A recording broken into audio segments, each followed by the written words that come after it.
The Trump administration is telling agencies to proceed with terminating their collective bargaining agreements if they haven't already. A new advisory from the Office of Personnel Management follows 2 executive orders last year that directed most agencies to cancel their union contracts.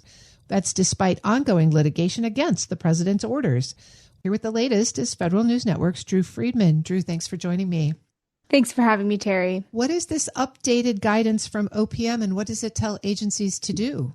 What this is telling agencies to do is to really just start moving forward with canceling their collective bargaining agreements, as you said, if they haven't already. Many started to do this last summer, but because there's been several different ongoing lawsuits, that has prevented some agencies from adhering to the president's orders. And now, even though a lot of that litigation is still going on, OPM Director Scott Cooper sent out this memo telling agencies, anyone who is covered by these 2 executive orders from President Trump, to go ahead and implement them, regardless of that ongoing litigation. What did those 2 executive orders initially direct agencies to do? So what those did last year were tell agencies to cancel their union contracts, citing national security concerns, according to President Trump. He used this very small portion that isn't really often invoked from the 1978 Civil Service Reform Act that technically will allow a president to suspend collective bargaining for national security purposes. And when President Trump issued this executive order last March, it covered a vast majority of federal agencies. And then later in the year, in August, we saw a second executive order expand the number of agencies that were being told to cancel collective bargaining, really leading to just most agencies having to move forward with this. And that's something where we've seen at least some agencies start to do this. The unions responded fairly quickly to those executive orders. Remind us what sort of actions they took and what's still in place. That's exactly right. So there are several lawsuits that are ongoing. One from the American Federation of Government Employees, or AFGE, for example, says that the orders are essentially a form of retaliation and that it targeted unions that were exercising their First Amendment rights in speaking out against the Trump administration's actions. There have been several other unions who are suing because the agencies that they cover have nothing to do with national security. So they say that the way that Trump issued this order was outside his actual authority. So we saw a lot of those lawsuits last year get a preliminary injunction to stop agencies from canceling their agreements. But then an appeals court last summer essentially granted the Trump administration's request to stay that injunction. And since then, we've seen some agencies, even though the litigation has not concluded and it's still ongoing, many have moved forward with terminating their collective bargaining agreements since that appeals court decision.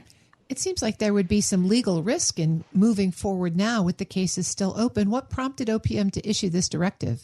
It's unclear OPM's motivation behind this directive or why they're issuing it at this exact moment, but they did talk about in the memo last week saying essentially that there has been some ongoing litigation that has, quote, delayed the implementation of those orders, but they didn't really give a reason for why exactly agencies should move forward at this particular moment. And again, as I mentioned, some already have. So this would be for any agencies who haven't yet taken action to do this.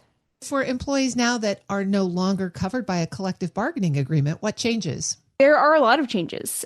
Collective bargaining agreements cover everything from grievance and arbitration procedures to if there's an unfair labor practice complaint that's being issued. They cover things like telework and a lot of other workplace policies. So when you see a collective bargaining agreement rescinded, it takes away the union's ability to represent employees on a lot of these topics. There's no ability for union representatives to go through the standard arbitration and grievance procedures or be able to file a complaint on behalf of an employee if they believe that their agency has taken some sort of unfair action against them. So it does take away a lot of employees' ability to push back or speak up if they believe that they if their agency is acting incorrectly or wrongly against them in some way. And if you add all of these changes up, how has bargaining unit eligibility for feds changed over the last year? There's almost been a reversal of the percentages or the portions of the workforce that are covered by a bargaining unit or are eligible for one. So earlier last year, we saw that if you look really early in 2025, there was more than half of federal employees were in a bargaining unit, and about 30% or about 1/3 were ineligible. And then you have just a smaller portion who are technically eligible, but not in an actual unit.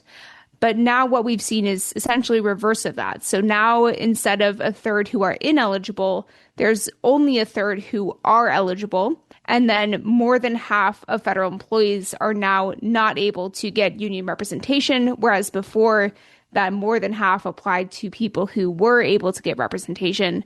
So it's just sort of been a flip-flop in some sense for employees' ability to have that coverage. That's something we've seen in OPM data as they've been collecting this from agencies month to month. And Drew, what will you be expecting to happen from here?